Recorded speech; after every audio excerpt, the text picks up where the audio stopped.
वो आमिर की हाँ, सब पता है मुझे। ये भी जानती हूँ कि तुम गाजियांतेप से आई हो लड़की, कुछ बताने की जरूरत नहीं है। और कल जो कुछ हंगामा हुआ उस बारे में भी सब पता है मुझे। किसका भी पता है मुझे। हाँ, आज शाम को भी एक मीटिंग है। Thank you. तुम्हें ये सब कैसे पता?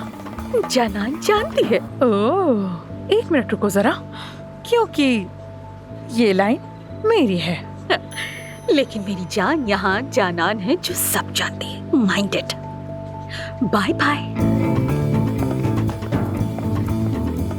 महानूर जानती है, महानूर जानती है, और कोई नहीं। इसे छोड़ोगी नहीं, महानूर सब जानती है। मुस्कुराइए। ठीक है, आई बस बस हो गया। यहाँ क्या कर रही हैं?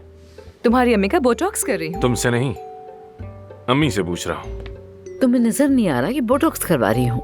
मुझे क्यों नहीं बुलाया? मैंने सोचा तुम मसरूफ हो गए इसलिए तुम्हें बुलाना मुनासिब नहीं समझा। और ये तुम्हें कैसे पता चला मैं यहाँ पर आई हूँ? जानान ने बताया मुझे।